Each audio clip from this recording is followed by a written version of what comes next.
Salut les amis, c'est Isa, j'espère que vous allez bien. Je suis heureuse de vous retrouver aujourd'hui pour un tirage qui s'appelle 3 choix, 3 questions, self-work. Alors self-work, ça veut dire quoi? Ça veut dire travail sur soi.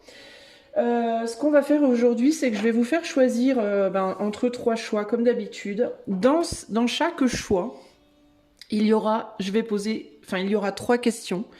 Que je ne vais pas moi décider, mais qui vont être décidées par les tarots, etc. Et à chaque question, je répondrai. Et comment on va travailler sur soi? Le but, ça va être de, par les réponses que je vais donner, déjà méditer sur, déjà savoir si ça vous parle à vous. Mais que ça vous parle ou que ça vous parle pas, en fait, ici, il y a l'idée de méditer sur la réponse. Méditer sur la réponse pour vous-même, par rapport à votre propre vie à vous. Le but étant de vous faire avancer. Bon alors ça peut vous paraître un peu obscur comme ça, mais vous verrez comment ça va se décliner quand je ferai les choix. Pour faire ces 3 choix, pour faire ce tirage, comme d'habitude, j'ai tiré une carte d'illustration qui est la carte qui est ici, qui est une carte de l'oracle de la sorcière noire et des runes. Incarnation, il s'anime et se réanime, matérialisation et animation. Ok ? Voilà l'image de la carte. Voilà. Donc ça, c'est la carte qui est sortie pour ce tirage. Alors, je vais vous la lire. Je ne sais pas trop ce qu'elle dit exactement. Donc ça vient, elle sort de cet oracle-là, ok, de Gabriel Sanchez, oracle de la sorcière noire et des runes, que je vais vous lire avant de vous présenter les 3 choix. Pour faire ce tirage, je vais utiliser l'oracle de la sorcière noire et des runes, donc comme indiqué. Je vais utiliser le tarot de Thoth de Aleister Crowley. Je vais utiliser mon tarot à moi, mes 22 arcanes que j'ai créés, et je vais utiliser le Weiser Tarot. Ok? Donc ça, c'est le matériel qui sera utilisé dans cette vidéo. Alors, on va commencer par... je vais vous lire la carte, et puis ensuite, je vous ferai choisir. Alors... La carte vous dit « Incarnation ». Le corps s'anime et se réanime. Avec cette carte, nous sommes dans la matière, dans l'incarnation. Les matérialisations. Elle annonce la réalisation des projets, des émotions. C'est une carte liée à la création. Dans le domaine sentimental, cette carte signifie « Les sentiments ont pris forme, tout s'éclaire, ce qui était mort renaît, ce qui était inanimé prend vie ». Sur le plan professionnel, création d'un projet ou d'une orientation professionnelle qui se concrétise. Cette carte peut aussi indiquer une implication personnelle importante. Et sur le plan spirituel, dans le domaine spirituel, cette carte nous invite à prendre en considération l'alliance corps et esprit. Elle désigne l'alimentation, l'équilibre et l'hygiène de vie. Voilà, ok ? Donc à voir déjà si ça vous parle. Si vous me sentez un petit peu bizarre aujourd'hui, c'est parce que je suis un tout petit peu malade, un tout petit peu, ok? C'est rien de grave, c'est largement en état de faire un tirage, mais c'est juste pour vous dire au cas où vous vous dites Isa, elle n'est pas comme ça. Voilà, vous savez. Ok, alors je vais vous faire choisir entre 3 images et j'ai choisi des masques, puisque je me fie à la carte qui est sortie, donc j'aurais choisi des masques. La carte de... Incarnation, donc, que je viens de vous lire. Donc, groupe 1, groupe 2, groupe 3. Je vous laisse regarder. Et moi, je vais commencer de suite avec le groupe numéro 1. C'est parti. Salut à toi, groupe 1. Allez, on va commencer tout de suite. Je vais tirer 3 cartes du tarot de Thoth pour poser 3 questions. Je vais tirer 3 cartes du tarot de Thoth que je complémenterai avec mon tarot perso, le tarot... dans les fougères. J'étais en train de me dire comment j'ai appelé mon tarot. Je le vois pas là, je vois pas la boîte et du coup j'ai un blanc. Alors, 3 questions pour le groupe 1. 3 questions pour le groupe 1 pour permettre un self-work, un travail sur soi. 3 questions pour le groupe 1, s'il vous plaît. Question 1, question 2 et question 3. Ok. En dos de jeu, on a la reine de coupe. Pour l'instant, ça ne me dit rien du tout. Évidemment, moi, je vais aussi vous dire, je vous dirai également, je vais y arriver, comment j'interprète tout ça. Alors, 3 questions pour le groupe 1. 3 questions pour le groupe 1. Groupe 1. 3 questions. 1, 2 et 3. Et là, nous avons en dos de jeu la tour. Dieu commande à la foudre et gouverne le feu. Ok? Allez, on va aller sur la question numéro 1. La question à vous poser. On a le 9 de Pentacle et les amoureux. Le 9 de Pentacle qui, dans le tarot, donc je vous les montre, dans le tarot de Thoth, parle de gain. Le 9 de Pentacle, c'est aussi la carte de la stabilité énergétique et matérielle. Ici, on a les amoureux, ils révèlent au cœur pur son dogme véritable. Donc, ce que ça me dit ici, c'est qu'est-ce qui te déséquilibre? Qu'est-ce qui vient déséquilibrer ta stabilité? Quand tu te sens stable sur le plan énergétique et sur le plan... Alors, vous pouvez prendre un papier, un crayon, les amis. Hein.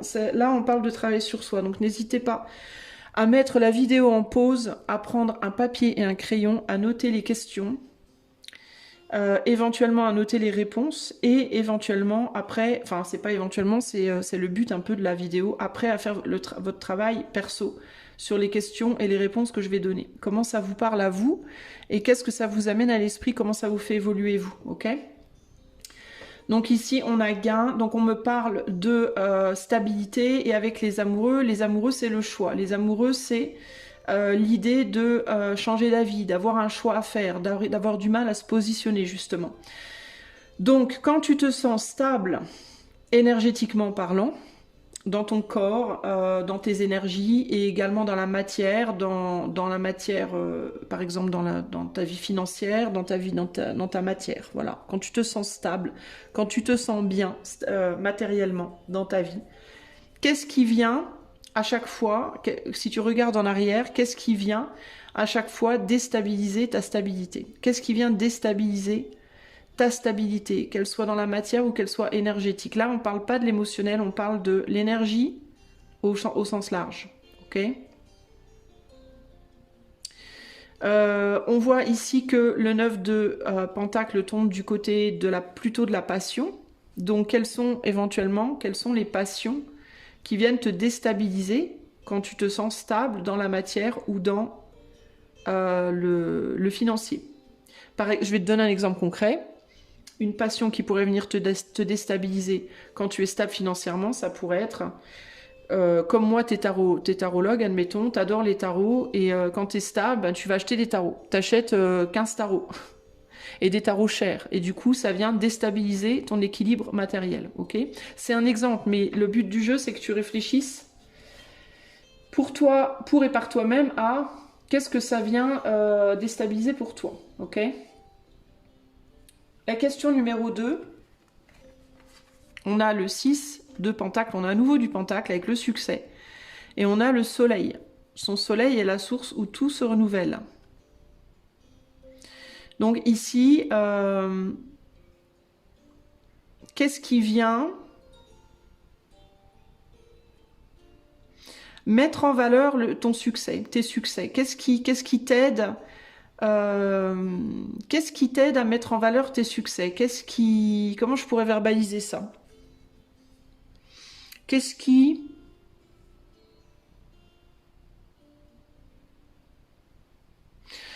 t'aide à apprécier tes succès? Qu'est-ce qui les met en valeur? Qu'est-ce qui,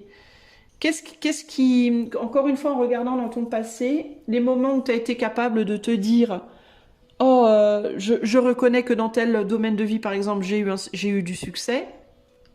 Je reconnais que dans mon travail, j'ai eu du succès à tel moment. Qu'est-ce qui fait que tu arrives à reconnaître ça?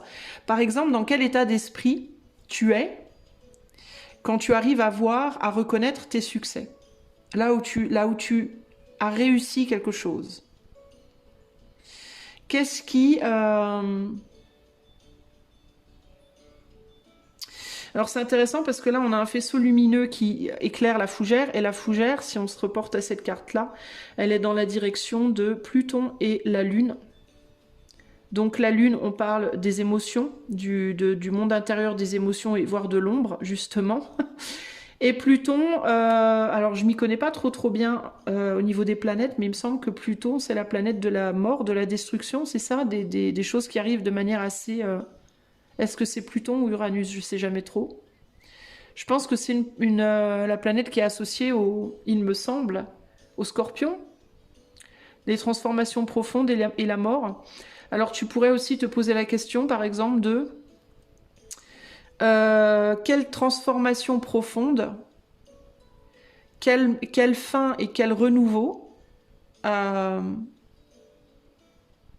m'a permis de réaliser... Enfin, comment je pourrais verbaliser ça? Putain, c'est dur à verbaliser. Je le ressens, mais j'ai du mal à verbaliser. Comment voir le succès dans les périodes difficiles de ta vie, en gros? Comment reconnaître le succès dans les moments difficiles? Par exemple, t'as perdu ton travail, tu t'es retrouvé au chômage, ça a déclenché en toi un besoin de te restabiliser, c'est venu te déstabiliser d'ailleurs, ça a déclenché en toi un besoin de te restabiliser. Qu'est-ce que du coup ça a fait germer en toi qui t'a amené vers le fait de retrouver un nouveau travail? Quelle qualité, voilà, quelle qualité ça t'a permis de faire remonter en toi des profondeurs de toi pour trouver un nouveau travail? Est-ce que par exemple, le fait de perdre ton travail et de te retrouver sans rien et de venir te déstabiliser, du coup, ça a éveillé en toi une créativité. Tu as réveillé une créativité parce que tu t'es retrouvé sans rien et du coup, c'est venu réveiller cette fougère-là, on va dire, la fougère de la créativité. Et c'est ça qui t'a amené vers le succès, par exemple, tu vois. Mais alors, encore une fois, là, c'est une réponse, un exemple, mais à toi de voir ce que c'est venu réveiller en toi. Est-ce que c'est de la créativité, de la combativité? Est-ce que c'est, voilà, quelle tendance ça a réveillé chez toi? Quelle capacité c'est venu chercher? Qu'est-ce que ça a mis en lumière, justement? Qui était dans ton ombre, tu vois? Que tu peux éventuellement, avec l'idée du renouvellement ici, que tu as pu noter plusieurs fois dans ta vie, par exemple. Si tu as déjà eu plusieurs échecs différents dans ta vie sur un ou des domaines similaires, qu'est-ce que tu as vu à chaque fois que tu as eu cet échec? Qu'est-ce que c'est venu réveiller en toi avec succès? Et comment ce succès-là, ce que tu as réveillé, t'a ramené vers une nouveauté, vers un nouveau départ? Tu vois? Question 3. Le 8 de coupe, l'indolence. Alors le 8 de coupe, c'est aussi la déception. Avec le monde, où les mortels sans frein descendent par troupeau.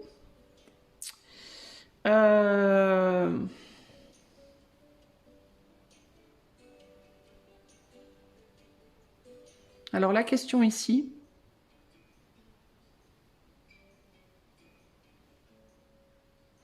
Alors peut-être qu'est-ce que ça a réveillé en toi qui est de manière, positive, et peut-être aussi qu'est-ce que ça a réveillé en toi de manière négative. Quand tu es déçu, qu'est-ce qui sort de toi quand tu es déçu? Qu'est-ce que la déception fait germer en toi? Qu'est-ce qu'elle manifeste, cette déception? Est-ce que quand tu es déçu, par exemple, tu es tout le temps triste? Est-ce que quand tu es déçu, t'es tout le temps, tu te plains beaucoup? Est-ce que quand tu es déçu, tu vois, quelle tendance est-ce que la déception amène dans ton monde? Qu'est-ce que la déception dans ta vie fait naître dans ton monde extérieur? Tu vois, c'est intéressant parce que là, on a le soleil, on n'a pas le soleil et la lune, mais on a le soleil et le monde, mais il y a vraiment cette idée d'intériorité et d'extériorité ici. Comment le fait d'être déstabilisé manifeste, qu'est-ce que ça fait naître en toi, la déstabilisation de positif, de créateur, qui peut t'amener vers un succès futur, et qu'est-ce que ça manifeste en toi, en gros, de négatif, de plutôt décevant? Qu'est-ce qui éclaire ton monde quand tu es déstabilisé? Au moment d'une déstabilisation, qu'est-ce qui éclaire ton monde et qu'est-ce qui au contraire l'assombrit entre guillemets, tu vois?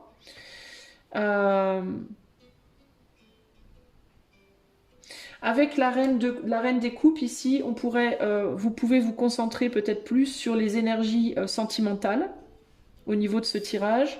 Et avec la tour là, En gros, c'est comment tu gères les choses qui te tombent dessus, quoi, qui viennent te déstabiliser. Peut-être dans ton expression des sentiments, dans ton expression de l'amour, dans ta manière d'exprimer l'amour, dans ce que tu donnes aussi. Quand tu essaies de donner quelque chose, que ce soit sur le plan sentimental, sur le plan pro, tu vois. Ça, c'est les 3 questions qui me viennent avec ces cartes-là. Alors, je vais donner 3 réponses. Et je t'invite à répondre aux questions par toi-même, sur papier, pour travailler là-dessus, pour faire émerger des compréhensions sur comment tu peux mieux gérer du coup la déstabilisation dans ta vie de manière générale. Et je t'invite aussi à méditer sur les réponses qui vont sortir ici pour que tu puisses faire la parallèle avec toi. Alors, qu'est-ce qui vient te déstabiliser? Quels sont les choix potentiels que tu fais groupe 1 qui déstabilisent qui te font sortir de ta stabilité énergétique? On a la lune, on a l'as de coupe. Alors toi, c'est clairement, on parle par exemple ici clairement du mental. Une overdose de mental, entre guillemets. Trop de mentalisation avec ces 3 cartes, clairement. Le fait de trop penser, de trop réfléchir.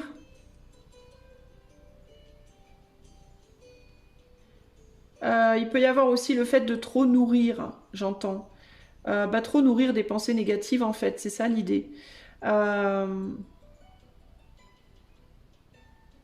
Trop nourrir des pensées négatives dans une situation qui est fondamentalement ou positive ou neutre.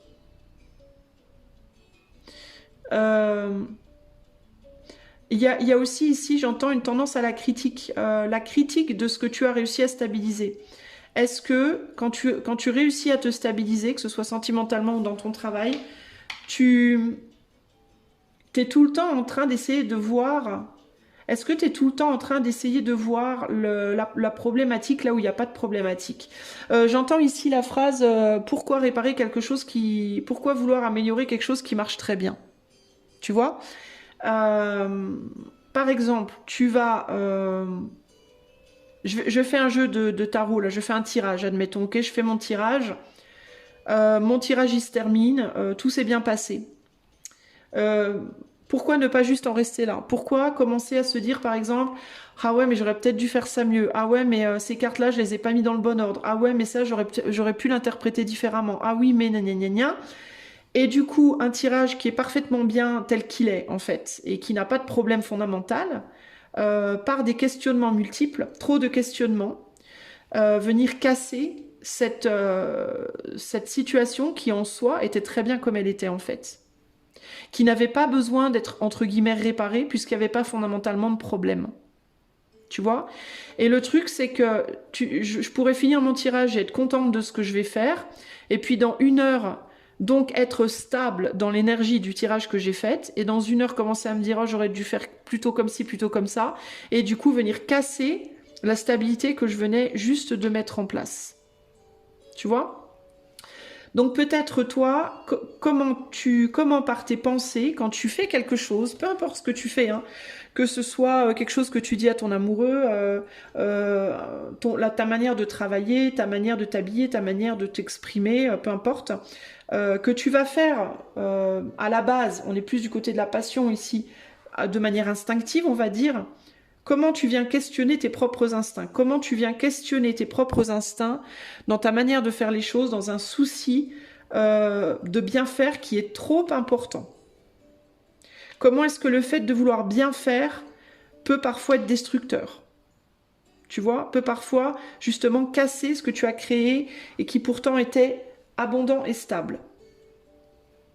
Ça, c'est la question, c'est la réponse. Moi, je pense qu'une des réponses, c'est trop de pensées, trop de critiques et trop de soucis de bien faire. Peut-être un perfectionnisme malsain pour toi, groupe 1 ici, ok? Comment est-ce que le fait de te déstabiliser vient créer des choses nouvelles chez toi, groupe 1, qui peuvent te mener du coup vers un succès? Jugement, ermite et... ah ben, 8 de coupe, 8 de coupe. C'est intéressant, ça tient. Alors, comment? Eh bien...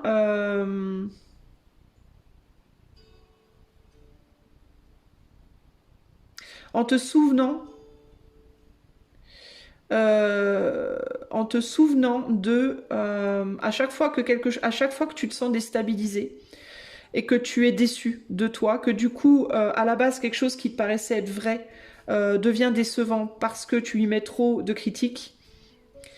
Comment ça peut donner naissance à de nouvelles choses, de nouvelles impulsions en toi, malgré cette destruction précédente?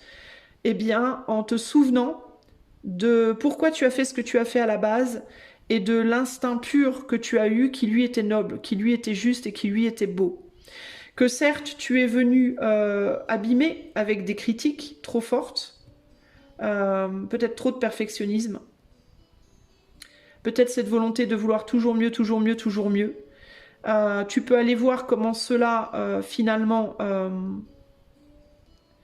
comment l'idée de base, ton impulsion de base, ta passion de base que tu as mis pour créer cette stabilité première, comment elle était pure et noble à la base, et comment aussi, ce que tu peux faire également, c'est aussi, une fois que tu as cassé le truc, que tu te dis merde, voilà, j'y pense, et maintenant j'ai tout cassé, te dire aussi que, reconnaître aussi comment cet autre côté de toi, qui est que tu es peut-être perfectionniste, c'est aussi noble. Tu vois, tout n'est pas négatif dans le fait de questionner les choses. Donc en fait, il y a cette idée pour toi, groupe 1 ici, de devoir toujours... en fait, il y a l'idée de se pardonner son perfectionnisme, se pardonner ses questionnements, ne pas jeter l'idée première, mais ne pas jeter non plus l'idée seconde.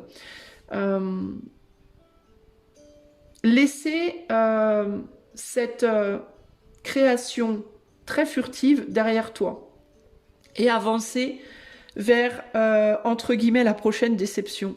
Alors, ce que ça m'indique ici, on va voir par rapport à la troisième question, mais là, ce que ça m'indique déjà, en gros, c'est accepte en fait que certaines choses que tu vas faire vont durer longtemps parce que ça va te prendre longtemps avant de les critiquer. Et des choses que tu vas faire vont être de très courte vie, de très courte durée parce que tu vas très vite les critiquer.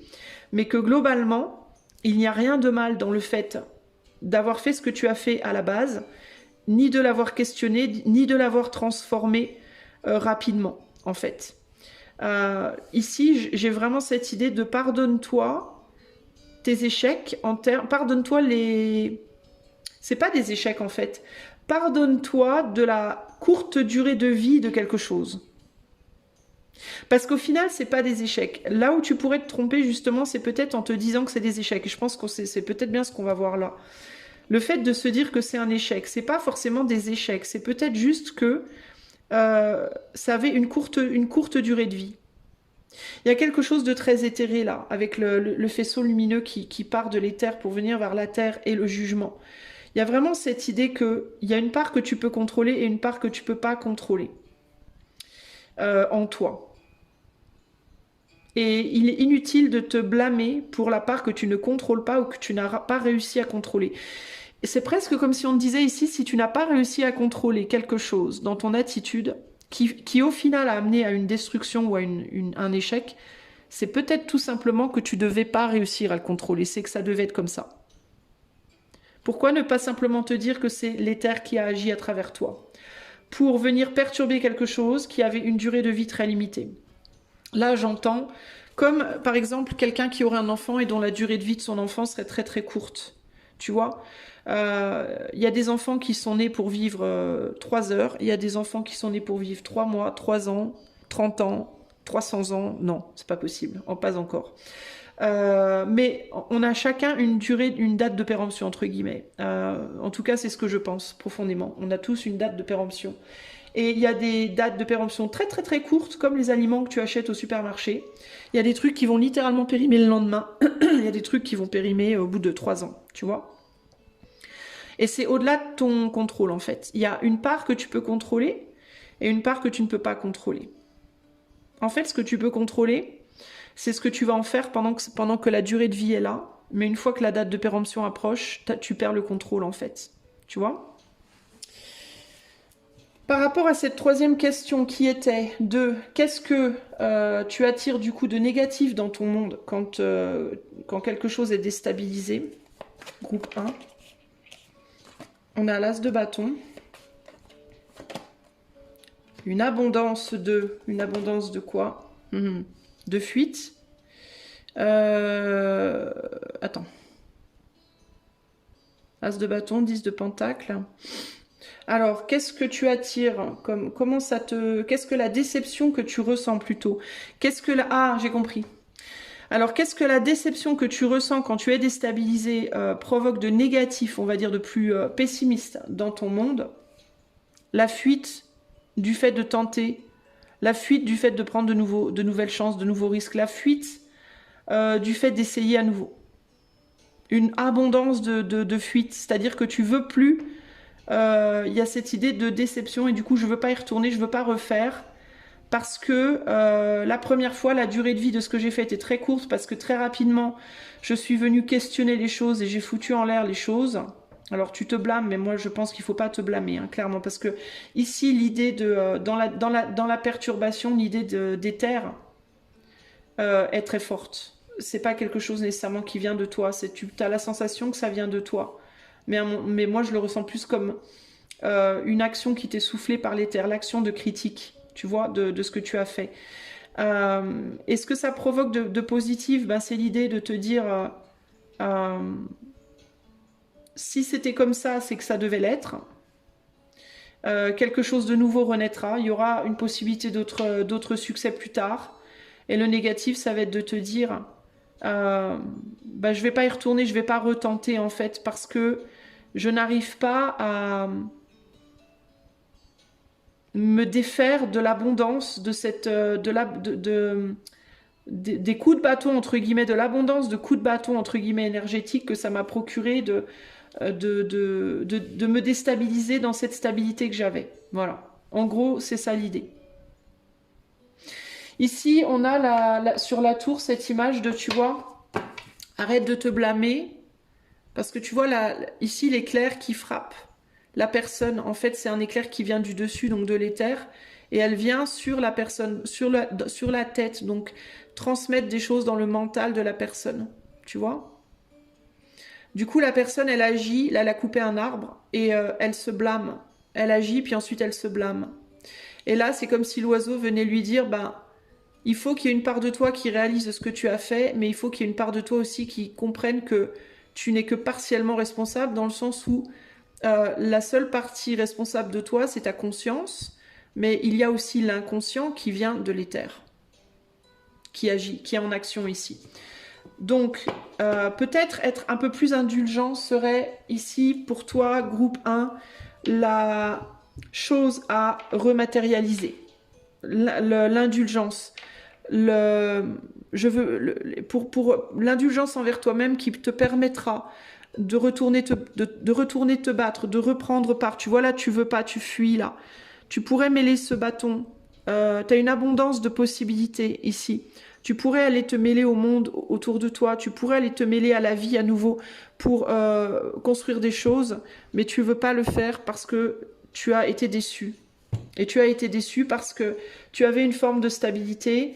Et cette stabilité, de par un mental très lourd et beaucoup de critiques et une volonté fondamentale de bien faire, ça a cassé la stabilité, et ça t'a déçu, mais il faut que tu arrives à tirer de cette déception la compréhension de c'est pas grave, oui j'ai été déçu, mais c'est pas grave. Tout ne vient pas que de moi, il y a une partie consciente et une partie inconsciente que je peux pas contrôler, que je peux pas mesurer. Donc je ne peux mesurer que ce qui est conscient à ma connaissance. Et il y a une partie qui a été instinctive, où la réponse a été instinctive, qui a cassé les choses aussi. Il faut que je l'accepte et que je me dise que bah, c'est pas grave, la prochaine fois, je serai peut-être moins déçue. Ça aura une durée de vie peut-être plus longue. Et que je me pardonne, que je sois indulgente par rapport au fait aussi que j'ai du mal à me réaffronter à de nouvelles créations dans ma vie, énergétique, matérielle ou autre, par peur de reproduire. Donc ici, globalement, ce qu'on te dit en gros, c'est comprends que les choses s'anime et se réanime. Ce que tu crées n'a pas une durée de vie éternelle. Ça va parfois durer 1 heure, parfois ça va durer 10 ans. Tu peux pas forcément le contrôler. Tu peux que jouer ton rôle dans la situation. De manière consciente, tu peux contrôler ce dont tu es conscient ou consciente, mais tu peux pas contrôler ce qui est dans ton inconscient, qui est une information de l'éther, qui est la main de l'éther, la main de Dieu sur toi, entre guillemets, et sur ce que tu vas faire au moment T. Et c'est ça qui va amener aussi une date de péremption aux choses que tu vas créer, entre autres choses, ok? Évidemment, tu as ton rôle, il y a d'autres choses extérieurement qui jouent, mais en gros, on te dit sois indulgente parce que tu n'es que partiellement responsable de tes échecs. Tu n'es pas entièrement responsable de tes échecs.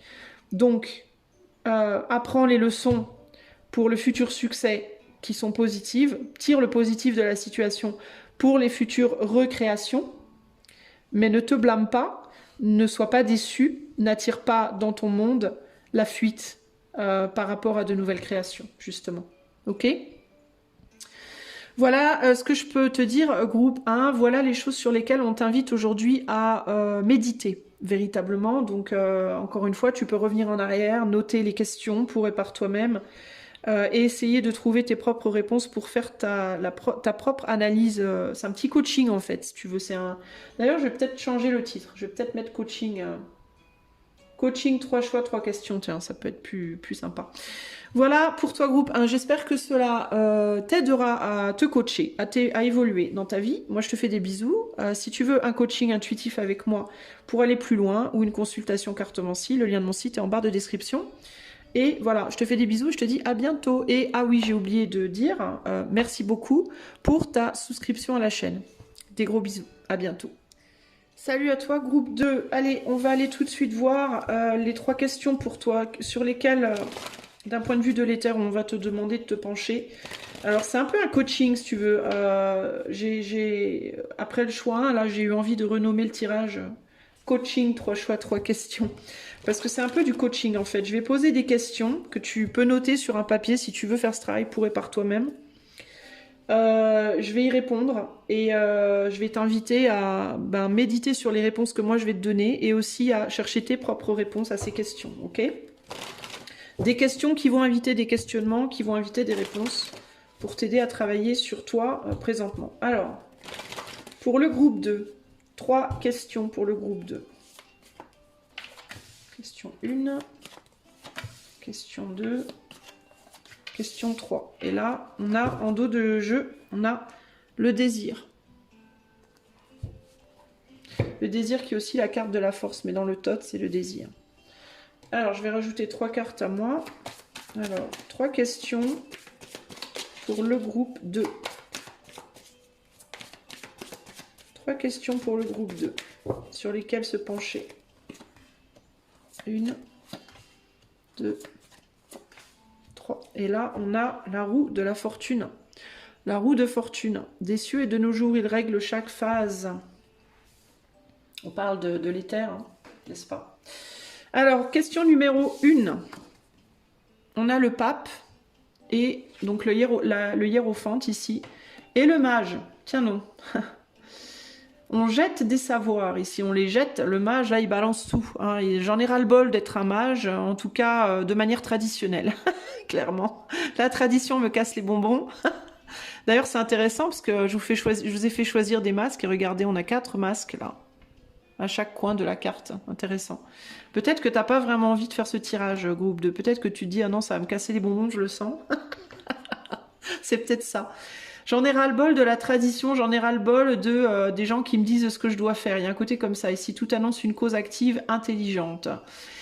Alors, la première question. Pourquoi rejettes-tu le traditionnel, la tradition ou le savoir des autres? Quel savoir aussi à toi? Quel savoir? Qu'est-ce que toi, tu penses savoir? Que tu rejettes également. Est-ce que tu as une difficulté à te prendre au sérieux, j'entends aussi. Est-ce que tu as une difficulté à te prendre au sérieux qui pourrait se refléter sur la difficulté de prendre les autres au sérieux? ou inversement? Est-ce que tu as du mal à prendre les autres au sérieux qui se reflèterait en toi sur une difficulté à te prendre au sérieux? Ok. Il peut y avoir ici la question de pourquoi tu rejettes les solutions. Les solutions qu'on te propose également. Pourquoi tu n'y crois pas? Et est-ce que les solutions qu'on te propose, tu n'y crois pas? Est-ce que ça vient aussi refléter pourquoi tu ne crois pas dans les solutions que tu te proposes? Tu vois, il y a toutes ces questions-là qui me viennent pour toi ici, là.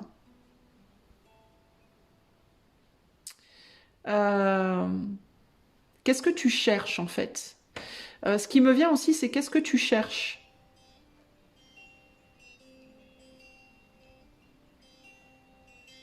Bon, on va aller plus loin. Première question. Hein. Deuxième question. Reine de coupe, avec la papesse, le nombre sert de preuve à l'unité vivante, parce que tu veux des preuves. C'est pour ça que tu rejettes. Alors possiblement parce que tu veux des preuves. Alors est-ce qu'il y a chez toi une difficulté à croire sans preuve? Du coup, est-ce que tu rejettes? Est-ce que tu manques de foi? Tu vas peut-être me dire, ah non, mais moi je crois en Dieu, je crois en... Oui, mais est-ce que tu as la foi? Parce qu'il y a croire, puis avoir la foi, c'est pas la même chose. Croire en quelque chose, c'est, oui, j'ai vu que l'alphabet, c'est A, B, C, D, E, F, G, H, I, J, K, L, M, N, O, P, Q, R, S, T, U, V, W, X, Y, Z. Je l'ai vu parce que c'était écrit sur le livre, j'y crois. T'as une preuve. La foi, c'est être capable de croire dans quelque chose alors que tu n'as aucune preuve. Alors, pourquoi tu manques de foi? Qu'est-ce qui fait que tu manques de foi? Est-ce que tu as cru à des choses dans le passé, à des choses ou à des gens que tu as mis sur un piédestal et que ça n'a pas marché, que ça s'est prouvé faux et que du coup, par ces manques de preuves dans le passé, tu as perdu la foi? Est-ce que tu rejettes ce que les autres te disent parce que tu n'as pas de preuves? Est-ce que tu rejettes ce que toi, tu prends comme étant une vérité personnelle parce que tu n'as pas de preuves?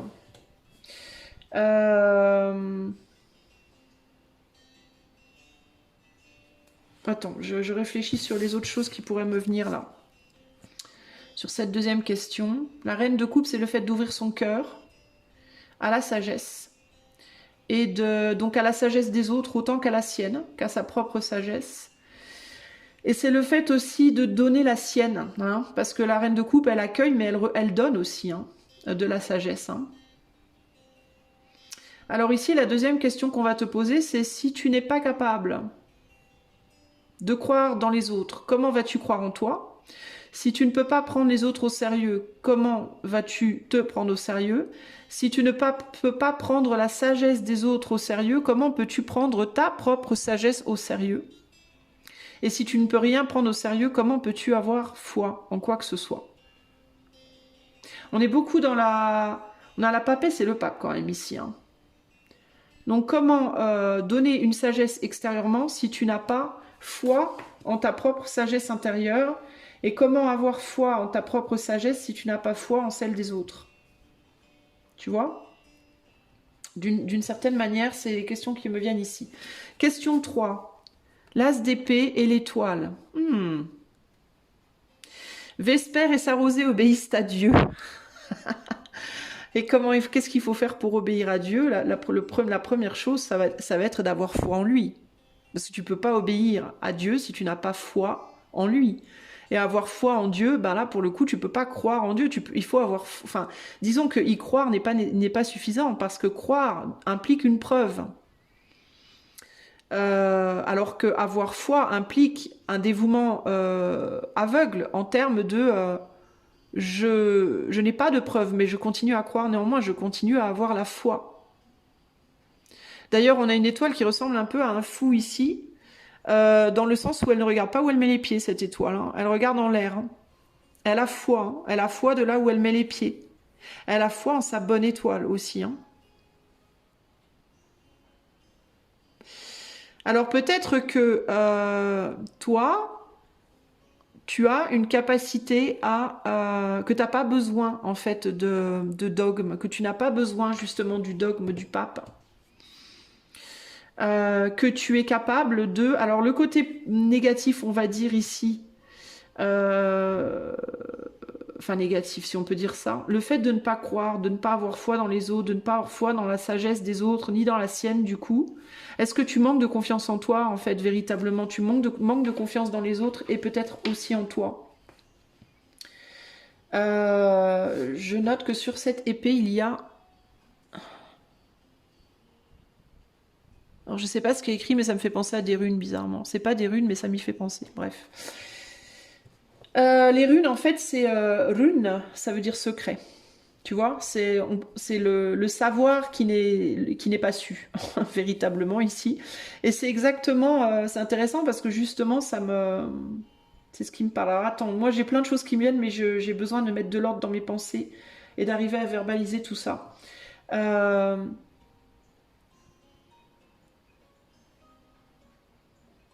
Parce qu'ici, on va parler de la vérité avec l'as d'épée. La vérité couronnée, mais une vérité qui est totalement presque au-dessus de Dieu, tu vois, en mode... alors, est-ce que justement, tu peux avoir une tendance à te croire, hein, toi, groupe 2, pardon, un peu au-dessus des dieux? Est-ce que tu penses que tu détiens une vérité qui est bien au-delà de tout ce qu'on connaît en fait, de toutes les sagesses, les philosophies, les religions, voilà, présentes. Est-ce qu'il y a une tendance à te voir comme au-dessus d'eux? Euh, ou est-ce qu'au contraire, tu te sens pas à la hauteur de cette foi? Euh, il peut y avoir ici des complexes d'infériorité, des complexes de supériorité. Je n'arrive pas à avoir foi en Dieu parce que je pense que je sais mieux que lui. Et je vais le prouver, entre guillemets. Je vais le prouver par ma vérité, par mes vérités multiples. Euh, Sauf que si je crois pas, si j'ai pas foi dans les choses qui sont déjà existantes, ça va être compliqué d'avoir vraiment foi en ce que je vais essayer de prouver moi.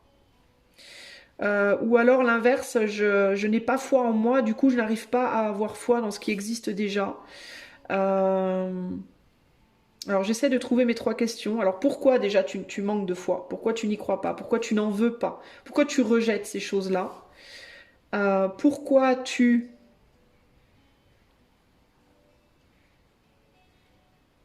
penses peut-être savoir mieux que les autres? Ou au contraire, pourquoi tu penses savoir moins que les autres? Euh,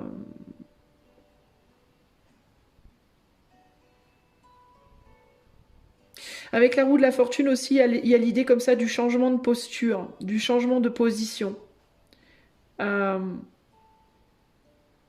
que les choses ne sont pas stagnantes, qu'il n'y a pas d'idée de quelqu'un qui sait quelque chose va automatiquement être supérieur à quelqu'un qui ne sait pas.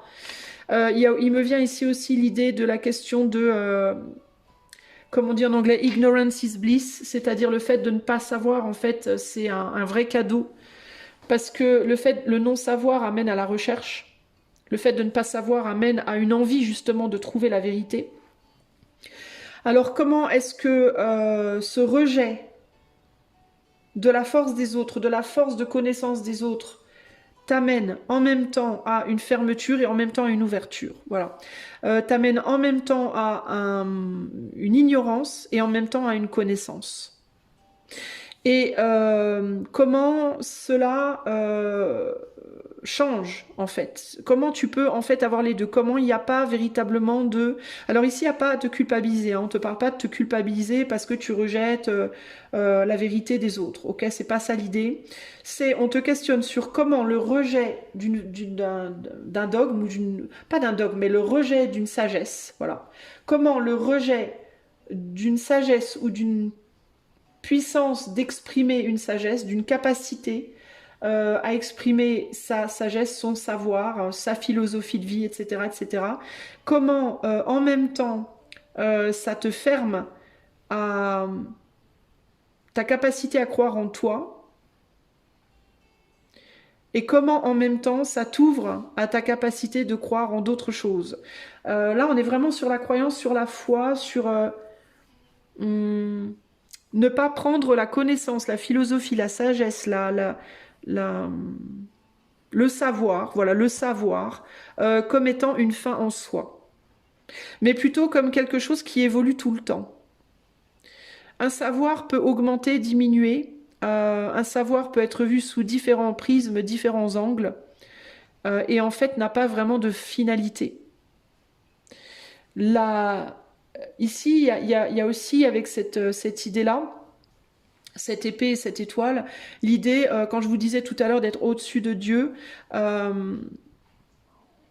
n'y a pas vraiment l'idée d'être au-dessus de Dieu, mais plus l'idée de la somme de toutes les connaissances, toutes les vérités, tous les savoirs de chaque personne dans le monde, chaque petit être humain du monde, va former peut-être la vérité, on va dire ultime, parce que là on est sur une vérité ultime, avec l'as d'épée, et une vérité ultime qui n'est détenue que par Dieu. Et Dieu, pour moi, Isa, alors ça tu vois par exemple c'est ma vérité, mais c'est peut-être pas la tienne et il n'y a pas de problème, mais dans ma perception, Dieu c'est justement, c'est la somme de tous les hommes en fait. Quand on dit Dieu vous a créé à son image, pour moi c'est pas t'as créé individuellement à son image, mais pour moi c'est Dieu a créé les hommes et les femmes à son image, c'est-à-dire la somme de tous, pas juste un, tu vois. Ça c'est ma vérité à moi, tu vois, par exemple, c'est pas forcément la tienne et c'est ok en fait. Pourquoi? Parce que ma vérité peut être vue sous plein de prismes différents et l'un des prismes de ma vérité peut rencontrer la tienne. Tu comprends? Donc ici on te demande de te questionner sur tout ça. Tes connaissances, ta vérité, tes capacités, ta sagesse, ta vision des choses, ta vision du spirituel, ta vérité religieuse, ta vérité spirituelle au sens large. Comment est-ce que tu désires l'imposer? Comment est-ce que tu rejettes la manière dont les autres imposent la leur? Enfin, pas l'impose, mais la présente. Présente la leur. Pourquoi tu la rejettes? Qu'est-ce que ça traduit en toi, ce rejet? Est-ce que c'est parce que tu n'y fais pas confiance? Mais le fait de ne pas faire confiance à l'autre souvent traduit d'un manque de confiance en soi à la base. Donc est-ce que toi tu as confiance en la tienne de vérité, en ta sagesse déjà? En quoi est-ce que ta sagesse, la sagesse des autres est limitante? En quoi la tienne est limitante ou limitée? Ok? Et en quoi au contraire ta sagesse ou la sagesse des autres peut être élévatrice? Et élévatrice comment? En faisant tourner la roue des prismes, des différents prismes sous lesquels on peut voir la sagesse. Ok? Alors maintenant qu'on a toutes ces questions que tu peux noter, si tu veux, tu peux revenir en arrière, mettre pause et noter tout ça. On va aller voir les réponses pour chaque question. Ok? Alors on va mettre 3 cartes sur la question 1. Pourquoi tu rejettes la sagesse des autres, peut-être, celle qui n'est pas la tienne, entre guillemets, ta croyance, ta sagesse, groupe 2. Pourquoi? Parce que en acceptant la sagesse des autres, la religion des autres, la vérité des autres, la vision des choses, tout simplement, la compréhension, l'instruction des autres, tu as le sentiment, ça amène en toi, il peut y avoir d'autres réponses, encore une fois, on n'est pas sur un truc figé ici. Hein. Là, je te donne une réponse que je t'invite à méditer, mais tu peux décider, toi, avec ton cahier, là, ton stylo, de répondre à cette question pour et par toi-même, avec d'autres réponses sur lesquelles tu pourras aussi méditer. Mais ce qui ressort là, c'est l'idée parce que tu peux avoir peur que donner ton aval à la religion, sagesse, connaissance, vision des choses de l'autre peut déstabiliser ta propre vision. Ok? Est-ce que le fait de croire, par exemple, toi tu es catholique et tu es face à une personne musulmane, est-ce que le fait de dire oui, je pense que la religion musulmane est valide, la vision musulmane des choses est valide bien que je sois catholique, est-ce que tu as peur que ça entame ton catholicisme? Est-ce que le fait de faire confiance à une religion vient enlever ta confiance en ta propre religion? Est-ce que c'est en tout cas ce que tu penses que ça peut faire? Pour moi, c'est pas nécessairement le cas. Mais est-ce que toi, qui regardes, tu as peur que le fait euh, de t'ouvrir à une autre vision des choses puisse te déstabiliser? Tu vois, et te mettre puisse venir challenger tes propres croyances que tu peux avoir tendance à penser comme étant la croyance ultime, dont on te dit que la croyance ultime, pour une seule personne, concrètement, elle n'est pas possible. Parce que la croyance ultime, c'est-à-dire Dieu, la vérité, la lumière divine, la lumière, c'est ça, une vérité, c'est une lumière, une compréhension, une vérité, une foi, une croyance, c'est une lumière aussi. Hein. Donc, comment est-ce que tu penses que ta vérité, ta croyance est ultime, alors qu'elle ne l'est pas, puisque c'est la somme de toutes les vérités de tous les hommes et toutes les femmes du monde.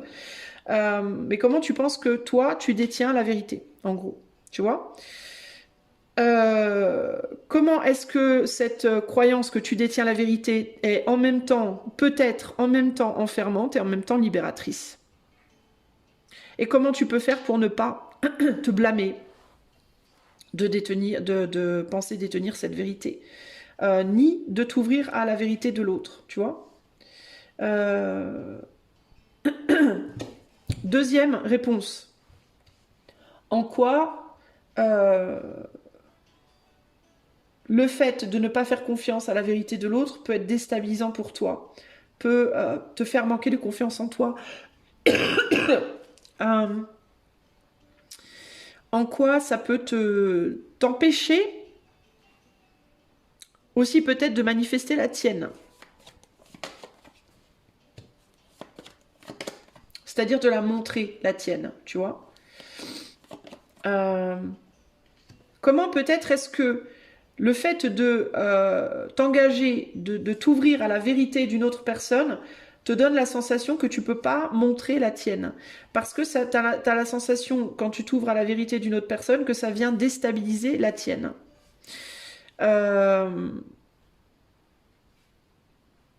Alors, pourquoi?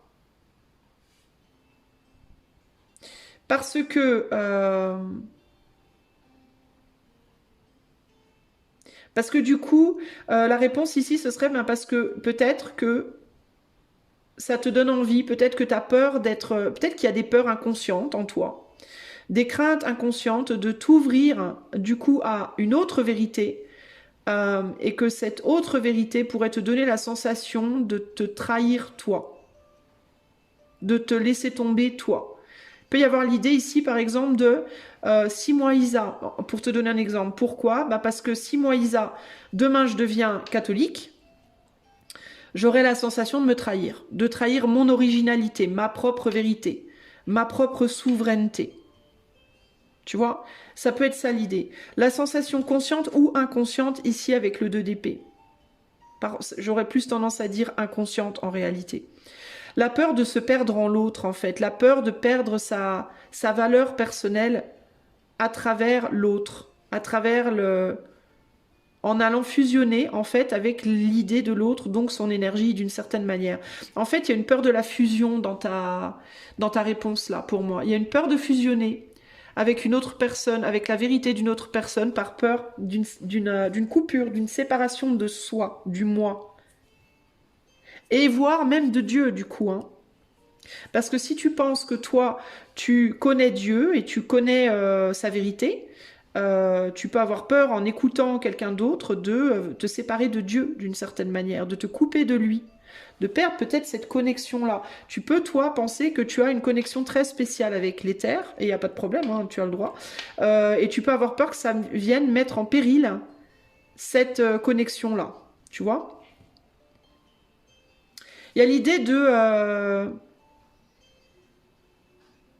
aussi de douter, de semer le doute. T'as peur aussi que ça sème le doute, les questionnements, le doute et la division en toi. Il y a aussi cette idée-là. Parce que peut-être t'ouvrir à la sagesse d'une autre personne, c'est t'ouvrir à la division intérieure en toi. Et du coup, remettre en question aussi ce que toi tu prends comme étant vrai. Et ça peut te faire peur. Pourquoi ça te fait peur? Parce que ton souci premier, je pense, ça va être la vérité. Et que par cette vérité, il y a comme un message de foi en Dieu. Et que si tu sèmes le doute en toi, la zizanie en toi, alors tu viens challenger ta vérité. Et du coup, c'est presque comme une trahison à l'éther. Parce que inconsciemment, tu sens l'éther en toi. Et que si tu te divises de toi, tu te divises de l'éther. Voilà, ça, ce serait une réponse. Ok? Comment, du coup, le fait de ne pas vouloir t'ouvrir à la vision d'autres personnes, ça manifeste une originalité, une innovation chez toi.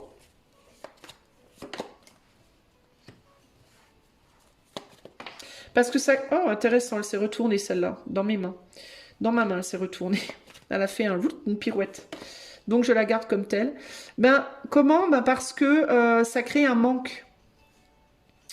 Parce que comme la vérité ultime, la vraie vérité ultime, elle est détenue par la somme de toutes les vérités, eh bien, le fait de ne pas, quand tu t'ouvres aux idées des autres, tu te rapproches de cette vérité ultime, et du coup, tu vas aller la chercher par l'intermédiaire beaucoup des autres. Alors que quand tu ne t'en rapproches pas, tu avances avec ce manque, parce que tu n'as que ta vérité à toi comme base. Du coup, ça te permet une plus grande ouverture, je pense. Alors, une ouverture comment? Ça te pousse peut-être à plus expérimenter la vie. Parce qu'en fait, il y a deux façons de se rapprocher de cette vérité, on va dire globale, ultime, ou par l'exploration de l'idée de l'autre, ou par l'exploration de la vie par toi-même. Donc c'est où tu vas la chercher, cette vérité, où tu t'en rapproches par l'ouverture aux croyances des autres qui ont été forgées sur des expériences de vie, ou alors tu t'éloignes de ce côté-là et tu vas faire ta propre expérience de vie. Donc en quoi est-ce que t'ouvrir aux croyances des autres est une bonne chose? Ben, ça te rapproche de la vérité ultime. En quoi ça peut être une mauvaise chose? Ça t'éloigne de tes propres expériences de vie, que du coup comme t'es pas dans le manque en fait si tu veux, comme ta soif de connaissance, elle est, on va dire, remplie par les autres. Par exemple, les livres que tu vas lire, parce que souvent les vérités, les leçons spirituelles, religieuses, de vie, machin truc, on les apprend beaucoup dans les livres ou en allant écouter d'autres personnes, comme tu m'écoutes moi par exemple, comme moi je vais écouter d'autres parfois aussi. On va se rapprocher de Dieu en fait par l'expérience de vie des autres, c'est-à-dire uniquement par le mental. Du coup, comme on est nourri de ce côté-là, ben, on n'a pas besoin d'avoir beaucoup d'expériences de vie concrètes dans la matière, puisqu'on a déjà cette nourriture. Du coup, on a moins ce manque intérieur de connexion, et du coup, ben, on a moins besoin de vivre la vie dans la matière, puisqu'on a cette nourriture sur le plan mental et spirituel par la transmission à l'autre directement, l'autre personne qui, elle, aura eu cette expérience de vie. Si tu te coupes de ça, si tu lis pas de livres et que tu n'écoutes pas des gens sur YouTube et que tu ne t'ouvres pas à l'expérience, à la sagesse des autres, d'un point de vue mental, psychologique, spirituel, eh bien, tu vas devoir apprendre, trouver ces vérités par toi-même, par l'expérience de vie, on va dire, concrète. Je vais te donner un exemple, je vais essayer. Il y a deux manières de savoir comment te dire, tirer les leçons. Bon, je vais prendre une expérience hyper... bon, je vais pas prendre un truc trop dark. La pauvreté, voilà, la pauvreté, le fait de vivre dans la rue, voilà, le fait d'être à la rue. Il y a deux manières d'apprendre, d'aller en chercher le nectar en termes de sagesse. La première, ça va être d'un point de vue purement mental, d'aller parler avec une personne qui vit dans la rue ou qui a vécu dans la rue et qui en a appris des choses et qui va te transmettre ce nectar sans que tu aies besoin d'expérimenter la chose, ou alors ça t'intéresse pas de lire le livre de cette personne, et donc, mais tu veux savoir parce que ça te manque, donc tu as envie de savoir quelle sagesse on peut tirer de cette expérience, et du coup, ben, comment tu vas être amené à le faire? Ben, en le vivant. Tu vois ce que je veux dire? Comment trouver le nectar de la sagesse du SDF, entre guillemets? Car oui, les SDF ont beaucoup de sagesse. Je le sais, je l'ai été. Donc je le sais. Il y en a partout, en fait, de la sagesse. Il y en a chez les meilleures personnes, chez les pires, chez les plus riches, les plus pauvres. Il y en a partout, partout, partout. De la sagesse, il y en a au large. Concrètement, le nectar, entre guillemets, de la vie, c'est-à-dire la sagesse, pour moi, il y en a partout. Mais il y a deux façons d'aller la chercher. Ben, ou bien à travers les autres, la communication avec les autres, ou l'écoute de l'autre, ou par l'expérience, les mains dans le cambouis, entre guillemets. Ok. Donc, comment ne pas te culpabiliser ou de t'ouvrir à cette sagesse des autres ou de ne pas le faire? Ben, en comprenant que c'est pas grave, parce que déjà, la sagesse des autres n'est qu'une sagesse, qu'un prisme de la sagesse de la roue entière. C'est-à-dire que chaque humain est sur la roue, dans un endroit de la roue. Chaque détient un petit bout de sagesse. La sagesse globale, tu vois, elle est là. La roue, elle est là-haut, là, autour de l'épée. La sagesse, enfin Dieu, entre guillemets, c'est la somme de toutes. Okay, et la roue, elle tourne. Okay, donc aujourd'hui, tu as cette sagesse, demain, tu auras celle-là, c'est la personne qui est derrière toi, elle aura la tienne, et ainsi de suite, et ainsi de suite.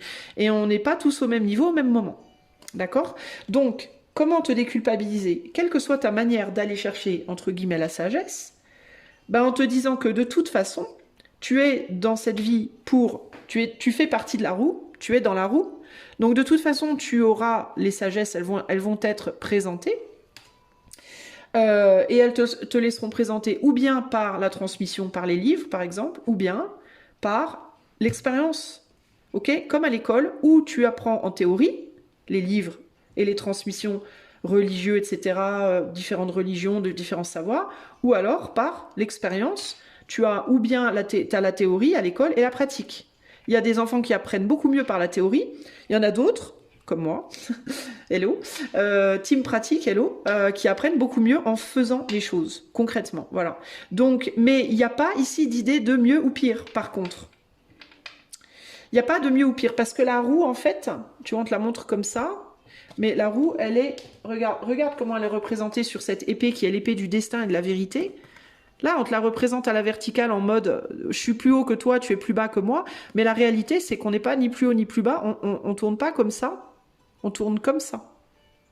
Ok? Et comme on tourne comme ça, il n'y a pas de plus haut ou de plus bas. Le plus haut et le plus bas en même temps, le plus haut et le plus bas, c'est tout ce qu'il y a autour. Et tout ce qu'il y a autour, c'est l'éther. C'est Dieu, en fait, qui englobe, qui est le tout, qui englobe tout, en fait, tu vois. Donc, il n'y a pas à te dire, oh bah si je vais la chercher par la pratique, je vais être pire, je vais être nul, comparé à celui ou celle qui lit des bouquins, ou inversement. Absolument pas. Tu seras absolument pas nul, tu seras juste à un endroit différent de la roue, tu fais les choses différemment, mais tu fais les choses de la même manière, en fait. Donc, si tu es quelqu'un qui te culpabilise en mode... Ah ouais, mais moi de toute façon, j'aime pas les livres et ça craint parce que les gens ils disent que on est intelligent quand on lit beaucoup de livres ou que on peut apprendre la sagesse que par les livres. C'est totalement faux, c'est absolument faux. Les gens qui ont écrit un livre, la personne qui écrit un livre, pourquoi elle écrit son livre? Bah parce qu'elle a expérimenté dans la matière. Elle a expérimenté un truc. Et encore une fois, ce n'est pas une vérité ultime qu'elle va t'écrire, ça va être son petit bout de vérité à elle. Donc cette personne, elle va t'autoriser à te rapprocher de cette vérité ultime, mais tu pourras pas l'avoir, tu l'auras à ta mort, la vérité ultime, globalement. Pourquoi à ta mort? Ben parce que ta mort, c'est ta date de péremption. C'est à ce moment-là que, ça y est, tu sais ce qu'il faut savoir, ou tu sais suffisamment pour qu'on aille te montrer le reste, tu vois. Donc y a pas, tu manques rien en fait, tu ne rates rien en réalité. Si tu vas lire un livre, tout ce que tu vas faire, c'est que tu vas peut-être te dire, bah tiens, tu vas aller un petit peu plus vite peut-être que les autres, et encore, c'est même pas garanti, parce que ça va dépendre du livre que tu lis et de ce que tu fais de cette sagesse après. Donc tu vois, même ça, c'est pas garanti. Mais en gros, tu bypasses, comment on dit en anglais, tu sautes par-dessus la galère de... par exemple, aller lire un bouquin pour avoir une sagesse, ce serait l'équivalent d'aller acheter un éclair au chocolat à la pâtisserie plutôt que le faire toi-même. Ok? Le résultat elle-même, tu vas le manger. Il va être dans ta bouche. Évidemment, il y aura des différences parce que si tu l'avais pas fait toi-même, il n'aurait pas forcément le même goût que celui de la pâtissière. Néanmoins, est-ce que la pâtissière, il est meilleur ou pire que le tien? On peut pas le dire puisque le pire et le mieux, c'est encore une fois, c'est vécu sous ton prisme à toi, mais la personne à ta droite et la personne à ta gauche, elles seront pas du même avis et elles auront tout autant raison pour autant. Tu vois? Donc ici l'idée c'est on s'en fout de comment le fait juste continue ton chemin en fait, tout simplement. Continue ton chemin. Que tu décides de lire des bouquins, de te convertir à une religion ou pas, ou on s'en fout en fait, parce que la sagesse tu l'auras de toute manière, tu l'auras ou par les livres, ou par l'échange avec les autres, l'échange d'idées avec les autres, ou alors tu l'auras par ton propre vécu. Mais dans tous les cas tu l'auras. Et si tu l'as plus vite, tu peux peut-être l'avoir plus vite avec l'échange avec les autres parce que en termes de quantité, ben, je te dis, c'est beaucoup plus vite fait d'aller faire son éclair que de faire le sien, clairement. Tu vas à la boulangerie, tu payes et pam, ça y est, t'as l'éclair. Alors, quand tu fais le tien, il faut faire la pâte, faire la crème, tu vois, c'est beaucoup plus long. Mais il y a ici aussi une idée de surface et de profondeur. C'est-à-dire que tu vas apprécier la sagesse de l'éclair beaucoup plus en surface si tu vas l'acheter à la boulangerie que si tu vas l'expérimenter. Parce que si tu l'expérimentes, tu vois, y a cette idée de surface et de profondeur, elle ressort là. Si tu vas acheter l'éclair à la boulangerie, tu vas être en surface. Pourquoi? Ben, parce que c'est l'expérience de la personne qui, elle, a d'abord expérimenté les choses en profondeur, qui va remonter par la communication, parce que l'ASDP, c'est aussi la communication. Donc, cette personne dont tu vas lire le livre, elle aura été vivre le truc dans la matière, ok? Elle l'aura digéré, elle l'aura fait remonter dans le livre, et toi, tu vas lire la surface, mais tu n'auras pas l'expérience de profondeur que cette personne aura eue. Ok?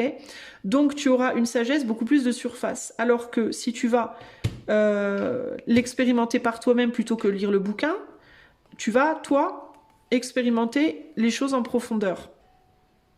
En gros, il y a cette idée que ici aussi, les deux sont valides. Il n'y en a pas un qui est plus haut que l'autre ou plus bas. Il y a l'idée de la verticalité et l'idée de l'horizontalité. Et c'est à toi de choisir comment tu veux aller chercher ta sagesse, ta philosophie de vie, tes connaissances, etc. etc. C'est à toi de voir en fait. Je pense que c'est plus difficile, tu auras peut-être plus de difficultés, et ça sera peut-être plus laborieux d'aller expérimenter ça par toi-même. Mais tu auras plus de profondeur en termes de perception parce que tu seras en 3D, alors que si tu ne fais que lire le livre, tu l'auras qu'en 2D. Tu auras peut-être été plus vite, mais ça sera qu'en 2D. Tu vois, tu n'auras pas eu l'expérimentation en profondeur des choses. Tu vois? Donc, voilà ce que je peux t'en dire de tout ça. Donc, je vais t'inviter, groupe 2, à méditer sur toutes ces choses, parce qu'il y a beaucoup de matos là, véritablement. Et puis, évidemment, une fois que toi, tu as appris les choses, tu peux aussi aller écrire un bouquin pour nourrir les autres. Hein, tu peux le faire. Ou en les invitant à vivre les choses avec toi dans la matière, ou alors en les invitant à lire ton bouquin, tu vois. Mais globalement, ici, l'idée, c'est de te poser ces 3 questions, d'essayer d'y répondre par toi-même et de regarder la globalité du truc, hein, comment ta conclusion générale, pour voir, pour étoffer ta propre sagesse, j'ai envie de te dire, hein, concrètement. Ok? Voilà, groupe 2, j'espère que cela t'aura plu. N'hésite pas à me faire un retour en commentaire pour me dire ce que t'en as pensé, parce que c'est assez particulier comme tirage. Ça m'est venu grâce à une personne qui m'a fait un tirage hier, d'ailleurs. C'est là qu'est née, entre guillemets, cette idée. Alors, elle m'a pas fait un tirage comme ça, cette personne. Hein. C'était radicalement différent, c'était tout autre chose. Mais l'idée des questions m'est venue comme ça. Donc tu vois, la sagesse que je te transmets là, qui n'est qu'un tout petit grain de sable dans la sagesse ultime, m'a été transmise à moi par quelqu'un d'autre. Et moi je te transmets, et toi tu transmettras aussi, éventuellement.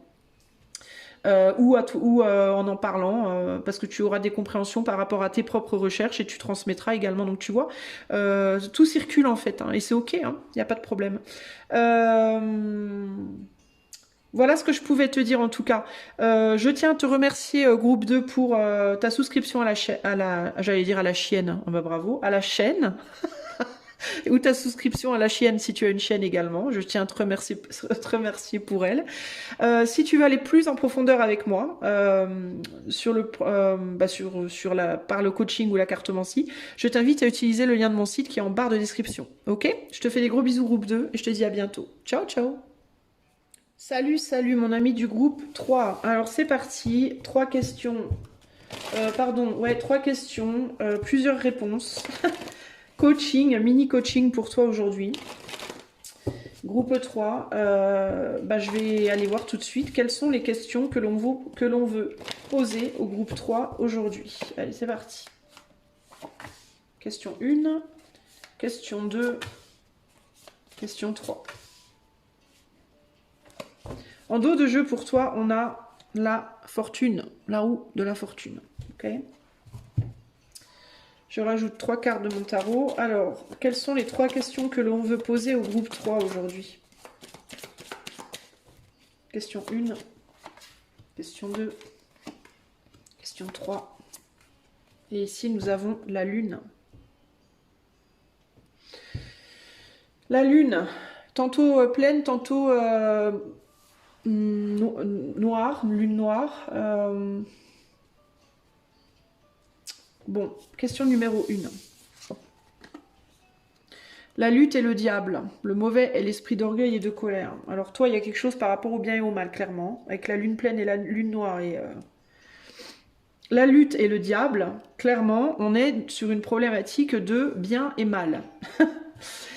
Alors, première question. Ça peut être comment tu luttes contre le diable.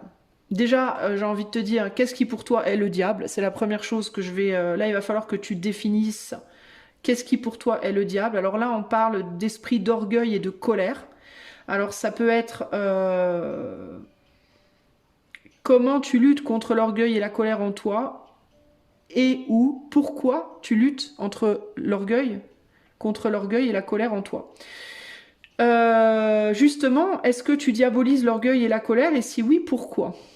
Ça, c'est des questions à te poser. Alors, je t'invite pour ce coach, c'est un petit coaching, hein, donc je t'invite à prendre un papier, un crayon et à noter les questions pour pouvoir y mettre tes propres réponses plus tard, en sachant que la somme de toutes tes réponses est censée t'amener à des compréhensions pour toi et par toi-même, pour toi-même et par toi-même. Comment est-ce que j'entends aussi là, je sais pas pourquoi, mais je vois des flammes là. Je sais pas si c'est censé être des flammes, mais je vois des flammes. J'imagine, puisqu'on est sur du bâton, donc du feu, et là on a un diable qui j'ai l'impression qu'il souffle une mélodie, mais j'ai l'impression qu'il souffle sur les braises, sur le feu, qu'il attise le feu de la lutte, en soufflant peut-être l'orgueil et la colère. Alors, comment est-ce que ton orgueil et ta colère aussi amplifient ta lutte dans tes rapports humains, j'ai envie de te dire. On a Saturne en Lion ici également, ce qui nous parle d'une restriction en termes de générosité et d'une restriction en termes de brillance, de capacité à briller, à rayonner. Donc comment est-ce que ton orgueil, ta colère peut t'empêcher de rayonner, peut t'empêcher de briller, peut entraver ta générosité et peut créer des conflits autour de toi. Ok? Première question. Deuxième question. Princesse de coupe et l'empereur. Seul avant tout principe, il est présent partout. Alors.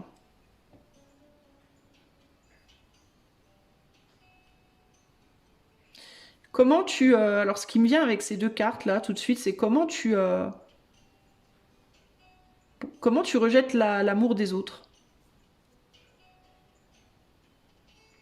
Comment tu rejettes l'amour des autres et pourquoi tu rejettes l'amour des autres? Alors, la première question, c'est vraiment comment, parce que parfois, on le fait, on s'en rend pas compte. Alors, peut-être comment, par ton orgueil et ta colère, tu rejettes l'amour qui t'est donné. Pourquoi tu as peur aussi que l'amour des autres t'enlève ta souveraineté? Comment les manifestations d'amour d'autrui, et quand je te parle d'amour, je te parle pas que d'amour romantique, je te parle d'amour au sens large, amical, familial, romantique, humain, tout simplement. Le fait de faire quelque chose de sympa pour quelqu'un, ce genre, faire un cadeau à quelqu'un, amener de la sagesse. Là, on a une tortue, on a une princesse de coupe qui amène une tortue. La tortue, c'est la sagesse. Le fait de sortir de sa carapace. Donc c'est une reine de coupe qui sort de sa carapace pour toi et qui t'invite à le faire aussi.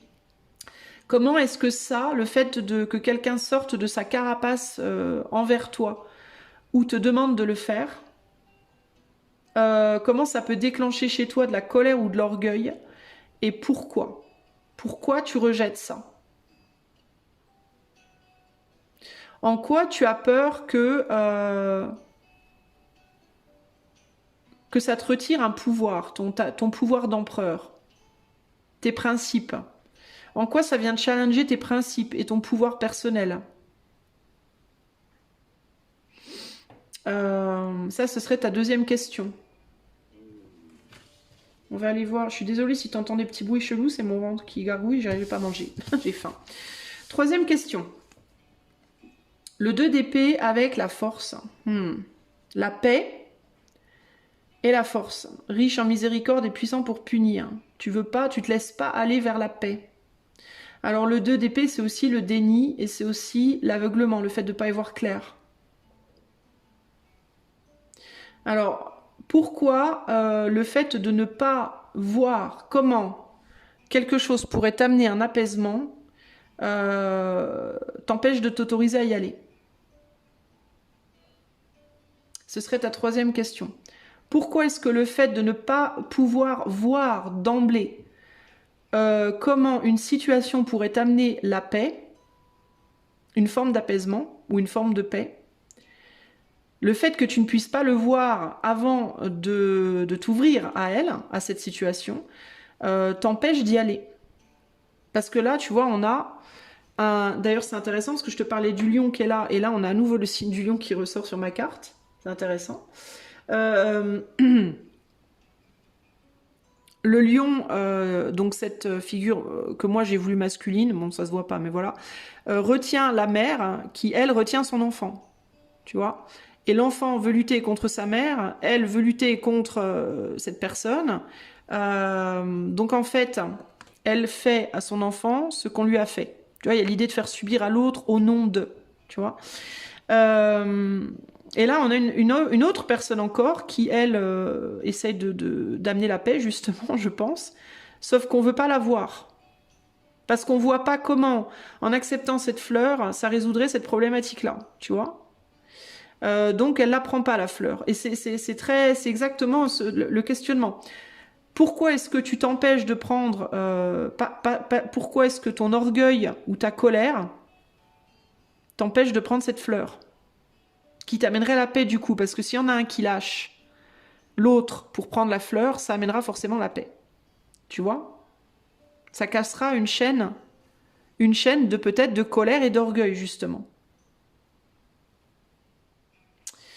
De je veux avoir raison ou alors je suis pas content, pas contente. L'un qui va avoir raison sur l'autre, l'autre qui n'est pas content parce que l'un veut avoir raison, colère, orgueil, etc. Donc voilà. Je veux pas qu'on m'enlève mon pouvoir. L'enfant ne veut pas que sa mère lui enlève son pouvoir. La mère ne veut pas que le père lui enlève son pouvoir. Et personne ne voit que si on lâchait juste une main quelque part pour prendre la fleur, qui est la fleur de la paix pour moi, eh ben... la situation serait résolue. Mais comme on ne peut pas le voir, on ne veut pas lâcher. Alors pourquoi tu n'y arrives pas? Pourquoi tu n'arrives pas à voir aussi, est-ce que tu es capable de voir aussi les raisons pour lesquelles les gens qui cherchent à t'imposer des choses, qui cherchent à t'imposer des choses en termes d'émotions, que ce soit positif ou négatif, comment tu n'arrives pas à voir... Enfin, pour quelles raisons tu n'arrives pas à voir comment les gens qui cherchent à t'imposer leurs émotions, en fait, pourraient vouloir la paix et pas la guerre, en réalité. Il y a quelque chose avec l'effet miroir ici, avec la lune, là. L'idée de comment tu pourrais ne pas voir que ce que tu ressens peut être aussi ressenti par l'autre d'une certaine manière, peut-être sous un angle différent, mais quand même, tu vois? Est-ce que le fait de comprendre que la personne que tu rejettes ou les démonstrations affectives que tu rejettes, qu'elles soient douces ou difficiles,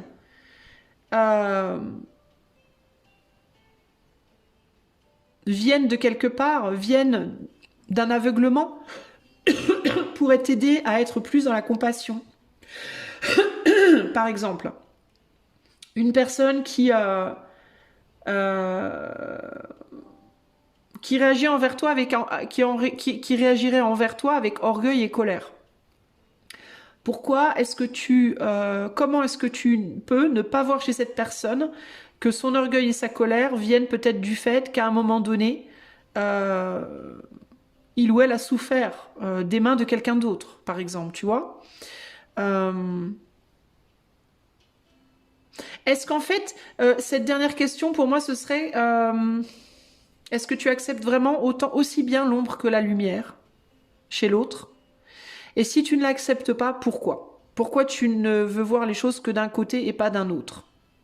Quelle est la raison qui fait que tu n'arrives pas à voir l'ombre, à accepter, pardon, pas à voir, mais à accepter aussi bien l'ombre que la lumière de l'autre personne en face de toi? Et comment est-ce que le fait d'accepter cette ombre et cette lumière pourrait t'amener la paix, justement? Tu vois? Il y a plusieurs questions sur la question 3, en fait. Hein.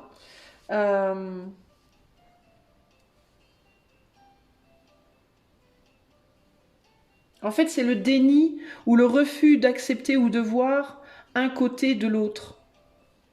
Comment est-ce que ce côté-là peut te priver de paix, en fait, d'équilibre et de protection? Il y a quelque chose avec l'idée de se sentir protégé aussi. Alors, au niveau de la somme des trois, attends. Il y a clairement ici l'idée d'une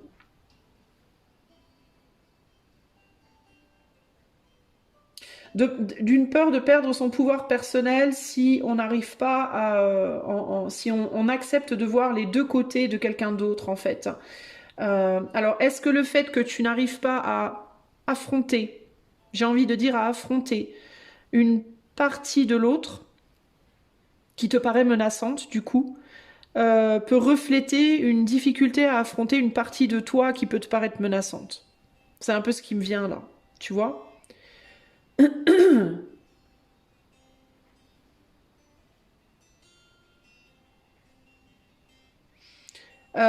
Est-ce que tu arrives aussi à voir... est-ce que tu es capable de regarder ta propre ombre? Parce que si tu as du mal à regarder l'ombre de quelqu'un d'autre et à l'intégrer, c'est très probablement parce que tu as du mal à voir la tienne. Ici, c'est ça qui me vient. Et qu'est-ce qui pourrait te faire perdre ton pouvoir? Bah, c'est justement le fait que si tu acceptes de regarder l'ombre de l'autre, c'est peut-être que ton pouvoir, il a été fondé que sur une partie de toi, que sur un côté de toi, ou ton côté sombre ou ton côté lumineux. Et que tu renies l'autre côté, que tu veux pas voir l'autre côté, que tu veux faire comme si l'autre côté n'était pas là, entre guillemets. Sauf que tu n'es que la moitié de toi, du coup, tu peux pas être complet. Il y a un déni en fait en toi.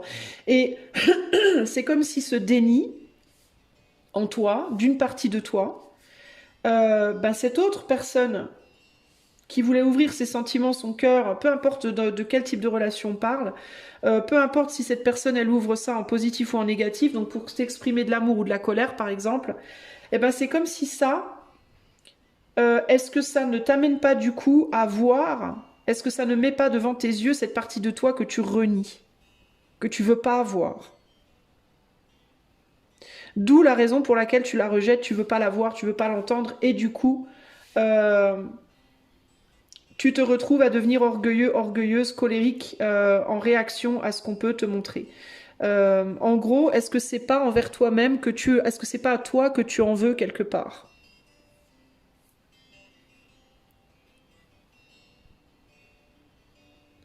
Il y a l'idée ici de comment tu utilises ta force, ta puissance personnelle. Et de l'idée que parfois tu l'utilises bien pour le bon, parfois tu l'utilises pour le mauvais, mais qu'il y a un côté que tu veux pas voir en fait. Et que quand les gens s'ouvrent à toi, peut-être, ça te ramène à comment tu utilises ce pouvoir de manière, on va dire, négative, toi-même. tu vois, que tu peux du coup refléter sur l'autre aussi, que tu peux du coup projeter sur l'autre. En mode, je ne veux pas t'ouvrir mon cœur parce que tu vas utiliser ton pouvoir de manière négative sur moi. Sauf que si ça se trouve, tu en fais autant, mais tu veux pas le voir. Tu es dans un déni par rapport à ça. Tu vois. Euh, Peut-être, par exemple, si tu penses qu'une personne a abusé de toi d'une manière ou d'une autre dans le passé et que tu veux pas t'ouvrir que cette personne essaie de venir à toi avec de l'affection ou de l'amour ou de la colère ou venir t'exprimer des émotions, on va dire, peut y avoir l'idée ici de bah, je vais pas m'ouvrir à l'expression de tes émotions parce que tu m'as fait du mal, mais peut-être que toi aussi tu as fait du mal à un moment donné ou à cette personne ou à une autre, mais tu veux pas le voir. En fait, il peut y avoir ici le déni d'un côté de toi. Ce choix 3, il est plus complexe que les autres pour moi, hein, vraiment capté en profondeur. J'entends quelque chose aussi qui te rattrape.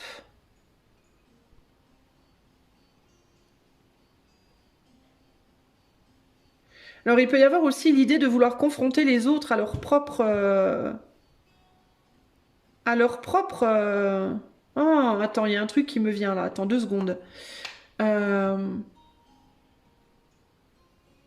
Ouais, il y a l'idée ici de ne pas vouloir qu'on te donne des ordres, qu'on te dise comment faire les choses, qu'on t'impose des choses, qu'on t'impose des choses. Tu veux pas qu'on t'impose des choses parce que quand on t'impose des choses, je pense que ça ramène à toi au niveau de ton inconscient le fait que toi tu en imposes aux autres. Voilà, on y est. Je pense qu'on y est. Alors sur la question 1 qui était pourquoi tu luttes, comment ton orgueil et ta colère attisent des luttes dans ta vie peut-être, dans ton relationnel.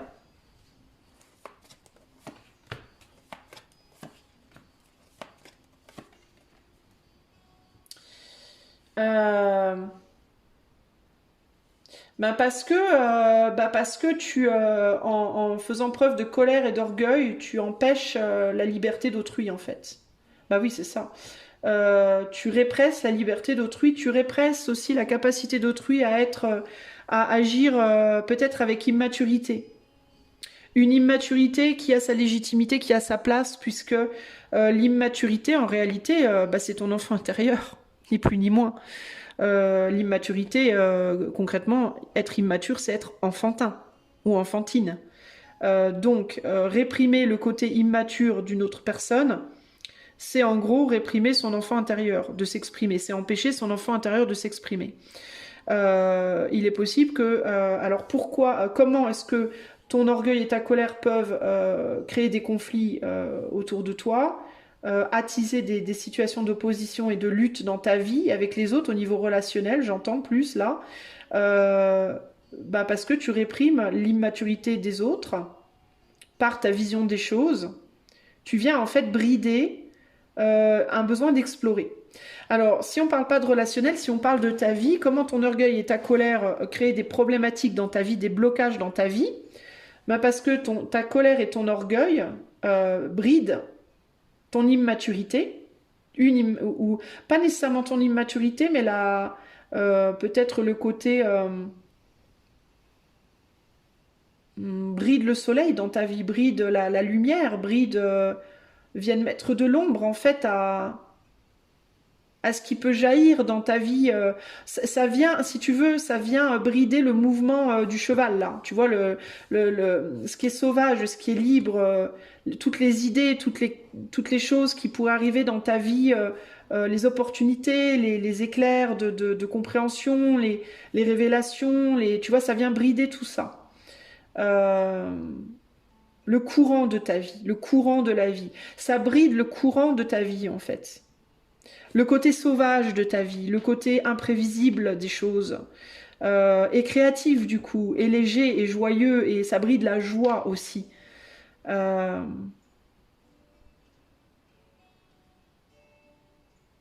c'est comme si d'un côté de ton être, tu poussais cette créativité, tu poussais cette joie, tu l'encourageais, et que par ton orgueil et ta colère, tu venais en même temps la réprimer. Tu vois, c'est un peu pousse et tire en même temps. Tu vois, souffler le chaud et le froid. Et du coup, ça bloque les énergies. Ça bloque tout en réalité. Tu vois? Tu vas à l'encontre de la vie, en fait, du courant créateur de vie, en fait, en faisant ça. Tu bloques la roue de ta vie en faisant ça. Pourquoi? Parce que le courant créateur de vie, c'est immature de nature. C'est immature puisque c'est créateur, donc c'est des graines, c'est pas des choses qui sont pleinement formées. Euh, et tu les vois, j'ai l'impression que tu peux les percevoir comme des dangers. C'est tous ces potentiels dans ta vie, tu peux les percevoir comme des choses dangereuses. Pourquoi? Parce que fondamentalement immature, parce que ça a cette énergie de l'enfant qui fait un peu tout n'importe quoi, qui part dans tous les sens, qu'il faut canaliser.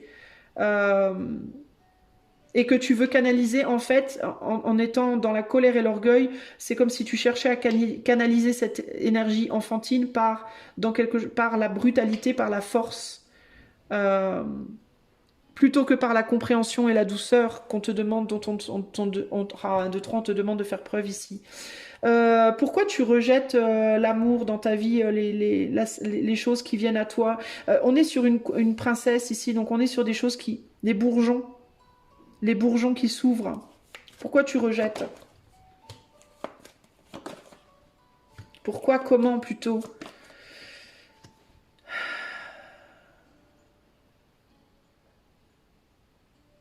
Parce que tu veux la maturité. Parce que c'est instable, parce que c'est indomptable. Et que tu cherches des choses matures, domptables, prévisibles, parce que tu veux contrôler. Parce que tu veux contrôler la barque. Et que cette immaturité, c'est comme une grosse vague qui viendrait vers toi et que tu aurais peur que ça te submerge, tu vois? Parce que tu as peur d'être submergé par les émotions des autres, par les émotions que la vie pourrait t'envoyer à travers des nouveaux projets, des nouvelles envies, parce que tu veux pas te laisser submerger par les choses, parce que tu rejettes ce côté enfantin de la vague. La vague, elle joue en fait. C'est l'eau qui joue les vagues. Et tu rejettes ce côté enfantin. Tu veux de la maturité, tu veux du calme, tu veux pas être submergé. Parce que tu as peur qu'en étant submergé, tu perdes le contrôle de ta barque. Tu perds le contrôle. Et tu as peur de perdre le contrôle. Ce que tu comprends pas, c'est que tu n'as pas le contrôle. Il y aura toujours quelque chose ou quelqu'un qui aura le contrôle sur toi. Toi, tu penses peut-être avoir le contrôle sur quelqu'un, mais il y aura toujours quelqu'un au-dessus de toi qui a ton contrôle. Ne serait-ce que l'éther. L'éther a le contrôle sur toi. Tu vois, l'enfant est contrôlé par la mère est contrôlée par le père est contrôlé par son père est contrôlé par son père, tu vois, ou sa mère. On est tous contrôlés par quelqu'un plus ou moins. Et moins il y a de colère et d'orgueil, plus le contrôle est doux, moins il est féroce, moins il est dur. Attends, je reviens. Ok les amis, excusez-moi, j'ai eu une quinte d'éternuement, je suis un petit peu malade en fait, puis donc j'ai mis en pause pour éternuer. Alors et je sais plus ce que j'étais en train de dire du coup. Oui, que en fait tu veux essayer de contrôler. T'as peur que le contrôle t'échappe si tu te laisses aller à ces vagues émotionnelles qui viennent à toi, que ce soit des vagues émotionnelles douces, positives, genre de l'amour, tout ça, comme que ce soit de la colère ou autre. Et du coup, t'es dans le rejet par rapport à ça. C'est la raison pour laquelle tu rejettes. C'est par peur d'être submergé, pour moi. Mais du coup, ce qu'on t'indique avec ces tasses de coupe ici aussi, c'est que du coup, tu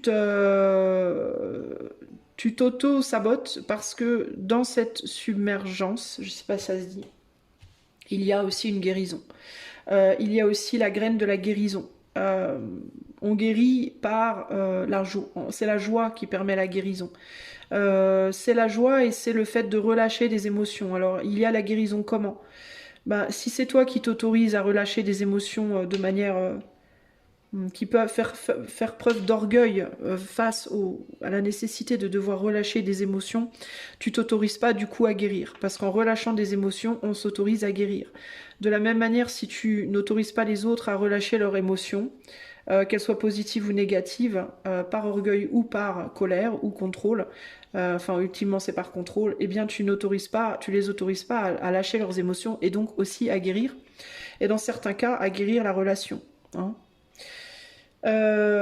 Si c'est par rapport à la vie, à ce que la vie cherche à te communiquer et que tu n'acceptes pas parce que tu as peur d'être submergé, du style la vie cherche à t'amener des choses, des événements, des opportunités, des formes d'abondance, qu'elles soient positives ou négatives, et que tu veux pas accepter ce que la vie t'amène par orgueil ou par colère, ultimement par contrôle, la vie essaye de te guérir et toi tu ne la laisses pas faire.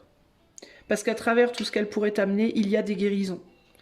Ça peut guérir ta situation pro, ta situation financière, ta situation spirituelle, peu importe de quoi on parle, ou ta situation relationnelle, romantique, pourquoi pas.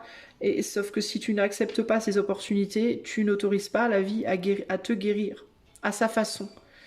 Pourquoi tu l'autorises pas? Parce qu'elle te paraît indomptable. Et que ça, pour toi, c'est compliqué. Ok? Dernière question, c'était pourquoi pourquoi quoi? Je ne sais plus ce que j'avais dit en termes de questions.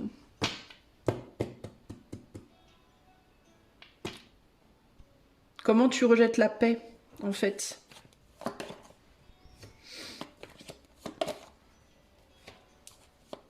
Ben, en refusant l'échange émotionnel, tout simplement. En refusant l'échange émotionnel qui impliquerait forcément une confrontation. Voilà. Ou bien une confrontation à l'autre, ou bien une confrontation à soi. Mais en fait, tu refuses la... En gros, groupe 3, tu refuses la confrontation. Tu ne veux pas de confrontation. Qu'elle soit positive ou négative. Parce que la confrontation te submerge. Parce que la confrontation vient chercher en toi autant la lumière que l'ombre. Et que tu as du mal à accepter d'avoir une part d'ombre ou une part de lumière dans certains cas, pour certains d'entre vous. Et ça, c'est très difficile pour toi. Donc en fait, tu es dans une fuite face à la confrontation. Tu ne veux pas te confronter à toi-même. Donc, tu ne veux pas te confronter aux autres. Donc, tu ne veux pas te confronter à la vie. Donc, tu rejettes toute forme de confrontation. Donc, tu te fermes à l'émotionnel. Tu ne veux pas quoi que ce soit qui ne serait pas domptable dans ta vie, en fait, concrètement. Ok? Voilà où on en est, groupe. Il y a l'idée de devoir travailler sur l'ombre. Hein. Et pourquoi? Ben parce que tout ça, ça vient mettre en lumière des nécessités de travailler sur des ombres. Et ça te fait peur, en fait. Ça vient de challenger ton ombre. Peu importe de quel type d'ombre on parle, ça vient lever le voile sur ton ombre à toi, et ça, tu ne veux pas. Pourquoi? Ben parce que ça te confronte à toi-même et ça te met ça te met face à la vie. Tu sais que ultimement, j'ai presque l'impression que tu es dans le rejet de la vie en fait. Parce que l'as de coupe, c'est la force vitale aussi, c'est la vie. Hein. C'est ça qui est guérisseur, c'est la force vitale. Elle est là, la force vitale, elle est aussi là. Hein. Mais la force vitale, en fait, tu ne l'acceptes peut-être que quand elle est belle ou douce. Mais quand elle vient sous sa forme un peu plus difficile, tu la rejettes parce qu'elle te fait peur. Hein. Donc tu rejettes une partie de la vie, en fait. De ce qui fait que la vie est ce qu'elle est. Sauf que le problème, c'est que ça t'empêche de vivre paradoxalement. Alors tu essayes de contrôler ta vie pour qu'elle soit le mieux possible à ton image, puisque tu te positionnes en empereur fort et puissant avec le diable. Mais tu rejettes précisément ce que tu essayes de faire, en fait. En fait, ça provoque une autodestruction. Alors que si tu étais dans l'ouverture... si tu étais dans l'ouverture, dans le laisser faire, dans le laisser s'exprimer, aussi bien tes propres émotions que les émotions des autres, tu serais pleinement dans la vie en réalité.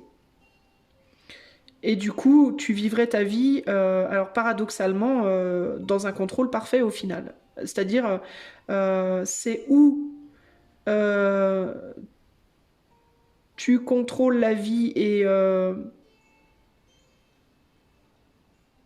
toi, tu es dans la colère et c'est le bordel en toi. Ou alors tu te contrôles toi et c'est le bordel dans la vie, quoi. En fait, c'est un peu ça l'idée là. Quand je parle de bordel, je parle de vie, justement. De vie, justement. C'est l'idée si tu contrôles la vie en toi, c'est-à-dire les émotions en toi, euh, tu essayes, toi, de contrôler les émotions en toi, donc la vie en toi, euh, dans une tentative de contrôler la vie à l'extérieur de toi. Alors qu'en réalité, c'est le contraire qui va se passer, je pense. C'est-à-dire que plus tu vas être dans une tentative de contrôler la vie en toi, plus ça risque d'être le bordel dans la vie à l'extérieur de toi, autour de toi, en effet miroir. Et plus tu cherches à contrôler la vie autour de toi, et plus ça va être calme en toi. En sachant que le calme, c'est plutôt la mort, et que le bordel, c'est plutôt la vie. Tu vois? Justement. Euh, À partir du moment où tu vas être beaucoup, beaucoup dans le contrôle dans ta vie extérieure, dans la matière, tu risques d'être peu dans le ressenti, au niveau émotionnel. Tu vas pas avoir probablement, tu peux être émotionnellement un peu mort ou morte intérieurement. À partir du moment où tu contrôles tes émotions intérieurement, non, attends, c'est l'opposé. En fait, c'est l'opposé. Ce que tu contrôles intérieurement va être sauvage extérieurement, et ce que tu contrôles extérieurement sera sauvage en toi. Voilà. Donc si tu contrôles tes émotions au dehors, tu vas avoir des émotions très fortes au dedans. Si tu les contrôles à l'intérieur, tu auras des émotions très fortes au dehors. Tu vois? Donc en fait, alors c'est un peu ni bien ni mal. J'ai envie de te dire, surtout avec la roue, il y aura toujours des cycles. Il y a cette idée de cycle qu'on peut pas être sur la même longueur tout le temps. Il y aura un moment où tu vas lâcher, en fait. Il y aura un moment où tu n'arriveras plus à être dans le contrôle, parce que il y a cette idée aussi de toute façon, il y a toujours quelque chose au-dessus de toi, de plus fort que toi, qui viendra te faire lâcher prise. Et si c'est pas quelqu'un dans la matière, ça sera l'éther. Et c'est ça que tu vois pas avec ce 2 d'épée. La partie que tu ne vois pas, c'est que toi, tu penses contrôler des choses, mais au-dessus de toi, il y a quelque chose d'autre qui te contrôle. Donc, et ce quelque chose d'autre te fera toujours forcément à un moment donné lâcher prise de ce que tu essayes de contrôler. Donc c'est comme si on te disait que, en gros, ultimement, à la limite, c'est pas très grave. Si tu te blâmes de ne pas réussir à lâcher une forme de contrôle, quelque chose viendra te faire lâcher contrôle. Le truc, c'est que si on doit te forcer à le faire, ça risque d'être désagréable. Alors que si tu es déjà dans ce lâcher-prise, ça sera plus agréable. Tu vois? Les choses seront plus agréables pour toi. Mais il y a cette idée que de toute façon, la vie est un cycle ici, et que tu y travailles, tu avances, et que peut-être aujourd'hui tu es dans la lumière, que ce qui est dans la lumière aujourd'hui, demain sera dans l'ombre, et ce qui est dans l'ombre aujourd'hui, demain sera mis en lumière de toute façon. Donc encore une fois ici, il n'y a pas à se blâmer de quoi que ce soit, mais il faut juste, on te met juste la compréhension sur comment tu fonctionnes et pourquoi tu fais ce que tu fais aujourd'hui. Pour que tu aies des compréhensions, en fait, tu vois. Et peut-être que les choses soient moins brutales. Parce qu'il peut y avoir aussi une idée d'intensité. Plus tu lâches toi prise, plus c'est doux, moins tu lâches prise, plus c'est brutal, quoi. Aussi, hein, au niveau des émotions, hein. Ok? Donc essaye peut-être pour un meilleur, pour plus de douceur, moins de brutalité par rapport à ce qui est au-dessus de toi et qui éventuellement aura le contrôle sur toi un jour ou l'autre. Essaye d'être plus toi dans un lâcher-prise. Ça ne veut pas dire qu'il faut que tu sois dans un lâcher-prise total au niveau de tes émotions, ou dans ta capacité de t'ouvrir à celle des autres, mais un petit peu plus souple peut-être te facilitera la tâche. Et au niveau de la vie, c'est un peu pareil. Il y a cette idée que si tu empêches des choses dans la vie de se produire parce que tu es trop dans le contrôle, dans la résistance, il y a des choses au-dessus de toi qui éventuellement te feront lâcher prise. Et ce qui doit t'arriver, t'arrivera. C'est un peu ça l'idée, hein, en fait. Hein. C'est un peu reculer pour mieux sauter en fait. Et c'est surtout que ça arrivera de manière plus brutale, alors que si tu avais un petit peu plus lâché prise, ça arriverait de manière plus douce. Voilà. Mais c'est un peu ça l'idée. Ok? Voilà pour toi, groupe numéro 3. Donc je t'invite évidemment, là moi je t'ai donné des questions et des réponses, mais je t'invite à faire tes propres réponses aussi. Hein. Si tu as des tarots, pourquoi pas même avec ton propre tarot. Hein. Te poser ces 3 questions et y répondre avec le tarot pour et par toi-même, pour avoir ta propre compréhension. J'espère que ça t'aura plu. Je te remercie d'avoir souscrit à la chaîne. Si tu veux une cartomancie ou un coaching avec moi, si tu veux travailler plus en profondeur sur les choses, je t'invite à utiliser le lien de mon site qui est en barre de description. Je te fais des bisous. Je te dis à bientôt. Ciao, ciao.